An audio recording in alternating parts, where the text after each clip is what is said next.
Hello students, this is part 7 of our topic-wise journey of the chapter Polynomials. I hope তোমালোকে already আগৰ part to চাই আহিছা because আমি step by step concept বোৰ build কৰি গৈ আছো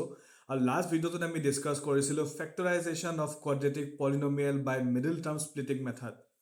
আৰু আজি আমি চাম factorization of cubic polynomials যিটোৰ কাৰণে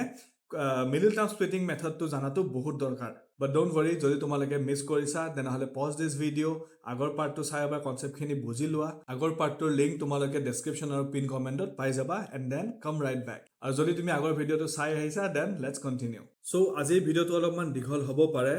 but এটো ভিডিও বহুত ইম্পৰ্টেন্ট because ইয়াতে আছে cubic polynomial factorization. তাৰ আগতে মই তোমালোকক কেইটামান কনসেপ্ট বুজাম এতিয়া চোৱা. Suppose আমি কিছুমান নম্বৰ ডিভাইড কৰিব লাগে বা কিছুমান নম্বৰৰ ফেক্টৰছ উলাব লাগে হয়নে say 72 তো 72 ৰ এটা ফেক্টৰটো জানো আমি 2 বুলি because it's a even number তো তাৰ বাকি ফেক্টৰছ বোৰ কেনেকুৱা হ'ব সো তাৰ কাৰণে আমি কি কৰিব পাৰো আমি যেটো এটা ফেক্টৰ জানো সো সেই ফেক্টৰটোৰে মই যদি নম্বৰটোক ডিভাইড কৰো কিমান পাম 2 3 is 6 1 and 2 and 2 6 is 12 remainder ahi gol 0 তাৰমানে মই এনেকৈ লিখিব পাৰিম নে যে 72 is equal to 2 into 36 তাৰমানে 2 to তো মই 72 ৰ ফেক্টৰ বুলি গম পাইছিলো কিন্তু এতিয়া মই তাৰ নেক্সট ফেক্টৰটো পালো which is 36 right আচ্ছা এতিয়া যেহেতু 36 টো পালো মই এটা 36 ৰ ফেক্টৰছ উলাব পাৰিম নে নাই 36 ৰ ফেক্টৰছ উলাব পাৰিম মই 2 into 18 যদি লিখো তেতিয়া মই 36 ৰ ফেক্টৰছ পাই গলো এটা 18 আহি আছে মই 18 ৰ ফেক্টৰছ উলাব পাৰো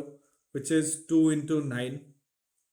আৰু এনেকৈ যদি মই কন্টিনিউ কৰি গৈ থাকো মই 9 ক যদি 3 into 3 কৰি লিখো মই বেসিক্যালি কি পাম মই 72 ৰ গুটে প্ৰাইম ফেক্টৰাইজেচন খিনি পাম হয়নে যদি মোক প্ৰাইম ফেক্টৰছ নালাগে তেতিয়া হলে মই নৰমাল ফেক্টৰছ কিটাওটো পাম যে যেনেকৈ 2 আহি আছে 3 আহিব 9 18 36 these are the factors of 72 এতিয়া এই সেম কনসেপ্টটোৱে আমি cubic polynomial factorize কৰোতে ইউজ কৰিম আমি কি কৰিম আমাৰ সাপোজ এটো cubic polynomial তো তাৰ আমি এটা ফেক্টৰ উলাব ট্ৰাই কৰিম যেটো ফেক্টৰ আমি অলপ বেলেগ মেথড দি উলাম এই যে 0 অফ পলিনোমিয়াল উলাইছিলো তেনেকাকে উলাম সো এটা চাবা যদি মই এটা ফেক্টৰ অলৰেডি পাই গলো সেই এটা ফেক্টৰ দি মই যদি মেইন px ক ডিভাইড কৰো মই নেক্সট ফেক্টৰটো পাম নে আৰু নেক্সট ফেক্টৰটোক যদি মই ফাৰ্দাৰ ফেক্টৰাইজেচন কৰো মই বাকি ফেক্টৰছ কিটা পাই যাম কনসেপ্টটো বুজি পাইছা সো এতিয়া চোৱা আমি কেনেকৈ এইখিনি বস্তু কৰিম এতিয়া So first of all, লিখিলাম আমি যে let px equal to x to the power 3 minus 2x square minus x plus 2. So px মানে লিখি ললো এটা চোৱা এতিয়া মই ইয়াৰে এটা ফেক্টৰ উলাব লাগে সেই ফেক্টৰটো উলাবৰ কাৰণে কি কৰিম ইয়াতে মই x ৰ জাগাত কিবা ভ্যালু বহাব ট্ৰাই কৰিম যেটো ভ্যালু বহালে ইয়াৰ আনসাৰ 0 আহা চান্স আছে বা 0 আহিব পাৰে এটা চোৱা hey number to বিচাৰিবৰ কাৰণে most of the question আমাৰ most of the cubic polynomial question 1 2 minus 1 minus 2 এই চাৰিটা নম্বৰৰ ভিতৰতে most of the questionত আমাৰ 0 আহি যাব যদি নাহে তেন্তে হলে further 3 or minus 3 আমি ট্রাই কৰি চাম সো মই এতিয়া বহাই চাও p equal to 1 ঠিক আছে যদি 0 আহি যায় তো ভাল কথা সো মই p of 1 বহাই চাও কি আহিব 1 cube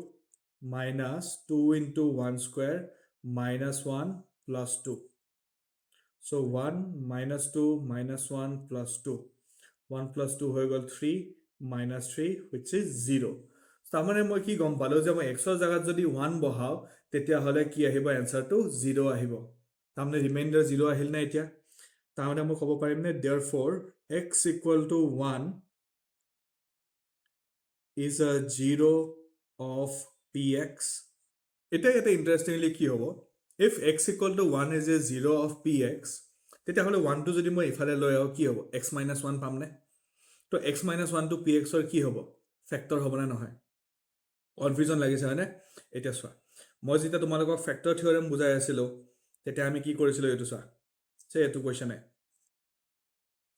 gx equal to 0 assume কৰিছিলো সো চাবা x equal to x minus 3 equal to 0 আহিছিল so x equal to 3 আহিছিল হয়নে যেতিয়া x equal to 3 আনি পেলাই মই px ত বহাই দিছিলো মই ৰিমাইন্ডাৰ পাইছিলো 0 আৰু 0 পোৱাৰ পিছত মই ক'ব পাৰিছিলোঁ নে gx is a factor of px বুলি এতিয়া চোৱা আমি ইয়াতে কি কৰিছোঁ p of 1 বহাইছোঁ p of 1 বহাওঁতে এনচাৰ 0 আহিছে চ' আমাৰ কাৰণে কি হৈছে x equal to 1 is a 0 of polynomial তাৰমানে 1 টো যদি ইফালে লৈ আহো এটো হৈ যাব x minus 1 equal to 0 তেনেহলে এটো কাৰ ভ্যালু হৈ গ'ল এটো gx ৰ ভ্যালু হ'ল নে তাৰমানে gx will be a factor of px correct এতিয়া চাবা সেম কনসেপ্টটো ইয়াতে ইউজ কৰিম so x equal to 1 is a 0 of px therefore x minus 1 1 to left hand side লৈ আহিছো x minus 1 is a factor of px right x minus 1 is a factor of px পাই গলো না x minus 1 এটা factor এটা এই ফ্যাক্টৰটোৰে মই যেতিয়া px ক ডিভাইড কৰিম মই নেক্সট ফ্যাক্টৰটো পাই যাম এতিয়া মই কি কৰিম x minus 1 এৰে px ক ডিভাইড কৰিম px আছে x to the power 3 minus 2x square minus x plus 2 so কেনেকৈ ডিভাইড কৰা আছিল ফাৰ্স্ট নম্বৰ গিটা অকল চাব লাগে আমি x ৰ লগত কি মাল্টিপ্লাই কৰিলে x কিউব পাবা x square তেতিয়া হৈ যাব x cube and then 1 to ৰে আবার মাল্টিপ্লাই হ'ব সো এটো পাই যাম আমি minus x square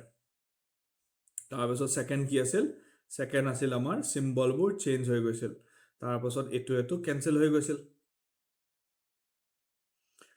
তাৰপিছত এটো আছিল কিমান -2x square plus x square তাৰমানে কি পাম -x square minus x আৰু plus 2 টো ওপৰৰ পৰা নামি আহিল এতিয়া again ফাৰ্স্ট টাৰ্ম কিটা সাম x ৰ লগত কি মাল্টিপ্লাই কৰিলে -x square পাবা সো মই -x মাল্টিপ্লাই কৰিম সো x into -x হৈ যাব -x square 1 to দিও তো মাল্টিপ্লাই হ'ব সো -1 -x হৈ যাব +x - plus x হৈ যাব না সো ইয়াৰে সিম্বলবোৰ চেঞ্জ হ'ব so x square minus x plus x square cancel হৈ যাব -x হৈ যাব -2x plus 2 and then x ৰ লগত কি মাল্টিপ্লাই কৰিলে -2 2x পাম -2 সো এটো হৈ যাব -2x plus 2 তো এটা সোয়া রিমাইন্ডার কি হবো রিমাইন্ডার হৈ যাব আমাৰ 0 because x minus 1 to factor আছিল হয়নে তো এটা সোয়া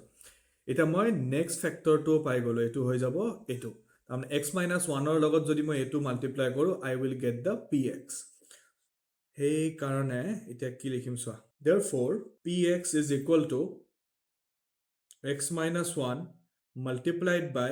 x square minus x minus 2 এতিয়া x square minus x minus 2 এটো তো তিনটা টার্ম আছে আৰু ইহতক তো মই এটা কি কৰিব পাৰিম মিডল টাৰ্ম ফ্যাক্টৰাইজেশন কৰিব পাৰিম তো এটা সোয়া so x square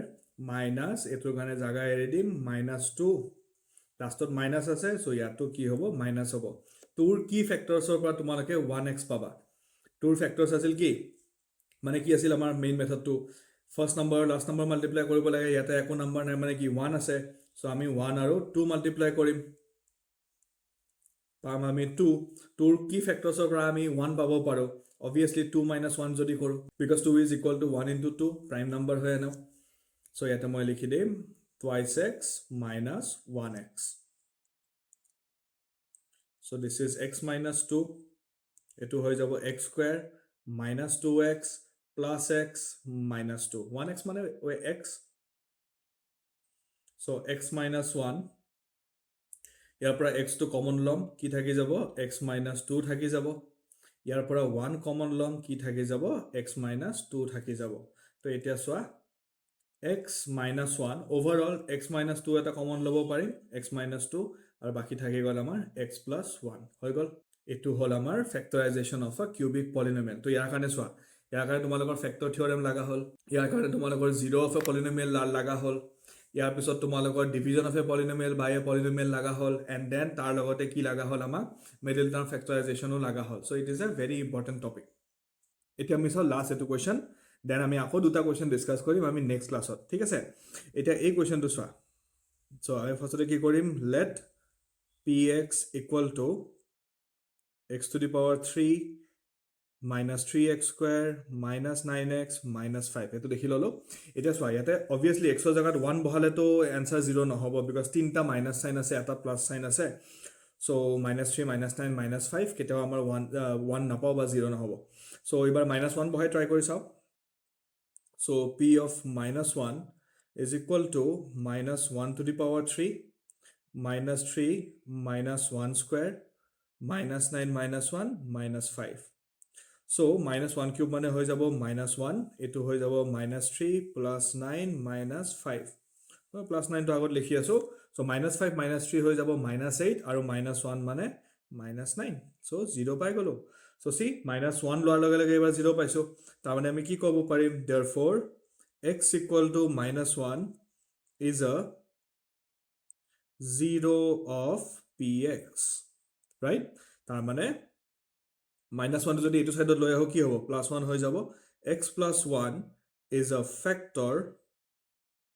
of px. এটা এটা ফ্যাক্টৰটো অলৰেডি পাই গলো. এটা আমি নেক্সট ফ্যাক্টৰটোহে বিচাৰিব লাগে. সো কি কৰিম মই এটা x plus 1 দি ইটো যিটো পলিনোমিয়াল আছে, যিটো অৰিজিনাল পলিনোমিয়াল আছিল তাক আমি ডিভাইড কৰি দিম, which is x to the power 3 minus 3x square minus 9x minus 5. I hope তোমালোকৰ division of a polynomial by a polynomial মনত আছে. So x আমি ফার্স্ট টার্ম কিটা চাম, x ৰ লগত কি মাল্টিপ্লাই কৰিলে x to the power 3 পাম. So এটো হ'ব x square. এটো পালো x to the power 3 plus x to the power 2. ইয়াৰে সিম্বল কিটা চেঞ্জ হৈ যাব, x cube minus x cube cancel. So minus 3x square minus x square হৈ যাব আমাৰ minus 4x square আৰু minus 9x minus 5 টো ওপৰৰ পৰা নামি আহিব. এটা x ৰ লগত কি মাল্টিপ্লাই কৰিলে minus 4x square পাবা, আমি মাল্টিপ্লাই কৰিম minus 4x. So minus 4x square আৰু প্লাস এ মাইনাস আৰু এটো হৈ যাব minus 4x. Again কি হ'ব, সিম্বলবোৰ চেঞ্জ হৈ যাব. So minus 4x square plus 4x square cancel, minus 9x plus 4x হৈ যাব minus 5x minus 5. So এটা x ৰ লগত again কি মাল্টিপ্লাই কৰিলে minus 5 পাবা,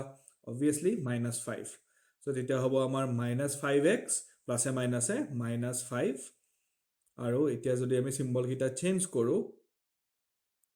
আমি কি পাম, আমি গোটেইখিনি ক্যান্সেল আউট হৈ যাব, রিমাইন্ডার হৈ যাব 0, obviously because x plus 1 to factor আছিল. So therefore px can be written as x plus 1 multiplied by x square minus 4x minus 5, right? এতিয়া চোৱা, এতিয়া কি পালো আমি, x square minus 4x minus 5 পালো. এটা তাক আমি কি কৰিম, মিডল টাৰ্ম ফ্যাক্টৰাইজেশন কৰিম. So ইয়াতে লিখিলো x square minus এখিনি জায়গা এৰি দিলো minus 5. So এটা চোৱা, ইয়াতে ফাৰ্স্ট নাম্বাৰ কি আছে 1 আৰু 5 মাল্টিপ্লাই কৰিলে কি পাম আমি 5 পাম. আৰু 5 এটা প্ৰাইম নাম্বাৰ, সো ইয়াৰ এই দুটাই ফ্যাক্টৰ থাকিব 1 আৰু 5. So 1 আৰু 5 ক কি কৰিলে 4x পাবা. আৰু তাৰ লগতে এটো বস্তু লাষ্টত মাইনাস আছে ন, সো মাজতো ইয়াতে মাইনাস সিম্বলটোৱে হ'ব, ৰাইট? So 5 ৰ পৰা যদি 1 মাইনাস কৰো 4x পাই যাম আমি. So ইয়াতে লিখিম আমি 5x minus 1x. So এটো হৈ যাব x plus 1, এটো হ'ব x square minus 5x minus minus plus x minus 5. এটো হৈ যাব x plus 1. ইয়াৰ পৰা আমি x টো কমন লম, পাই যাম আমি x minus 5. আৰু ইয়াৰ পৰা কমন লব কাৰণে একো নাই, so 1 কমন লম, পাই যাম আমি x minus 5. So এটো পাম আমি x plus 1 overall x minus 5 এটা কমন লব পাৰিম আৰু থাকি যাব x plus 1. So এটো চোৱা, এটো আমি এনেকুৱা এটা ফ্যাক্টৰ পাইছো যদি ইয়াতো x plus 1 আছে, আকৌ এটা x plus 1 পাইছো নহয় এক্সট্ৰাকে. So এটো আমি এনেকৈ লিখিব পাৰিম নে x plus 1 square into x minus 5. বাস এটো হৈ গল factorization of this cubic polynomial. I hope তোমালোকৰ এইখিনিলৈকে ক্লিয়াৰ হৈছে. কিউবিক পলিনোমিয়ালৰ ফ্যাক্টৰাইজেশনটো বহুত ইম্পৰ্টেন্ট, কাৰণ কিউবিক পলিনোমিয়ালৰ ফ্যাক্টৰাইজেশনত চোৱা তোমালোকে value of a polynomial use হৈ আছে কনসেপ্টখিনি, তোমালোকৰ ইয়াতে ফ্যাক্টৰ থিওৰেমৰ কনসেপ্ট ইউজ হৈ আছে, division of a polynomial by a polynomial use হৈ আছে, and at the same time তোমালোকৰ মিডল টাৰ্ম ফ্যাক্টৰাইজেশনও ইউজ হৈ আছে. সো চাৰিটা কনসেপ্ট ইউজ হৈ আছে ইয়াতে বেসিক্যালি. সো সেইকাৰণে তোমালোকে এই কোৱেশ্চন কেইটা ভালকে প্ৰেক্টিস কৰিবা, ৰিপিটেডলি প্ৰেক্টিস কৰিবা. মই নেক্সট ক্লাসত আৰু দুটা কোৱেশ্চন তোমালোকক বুজাম এনেকুৱা কিউবিক পলিনোমিয়ালছৰ, ঠিক আছে? সো এইখিনি কোৱেশ্চন ভালকে প্ৰেক্টিস কৰা, including the middle term factorisation topic, and then I will see you in the next video. If you are still here, then you are not just surviving math, you are learning it. Drop any emoji in the comment section যদি তুমি আজি কিবা এটা নতুন বস্তু শিকিব পাৰিলা, আৰু এই ভিডিওটো তোমাৰ ক্লাসমেটস বা ফ্ৰেণ্ডছক শেয়াৰ কৰিবলৈ নাপাহৰিবা যোনে ম্যাথমেটিক্স বেয়া পায়. And I will see you in the next one.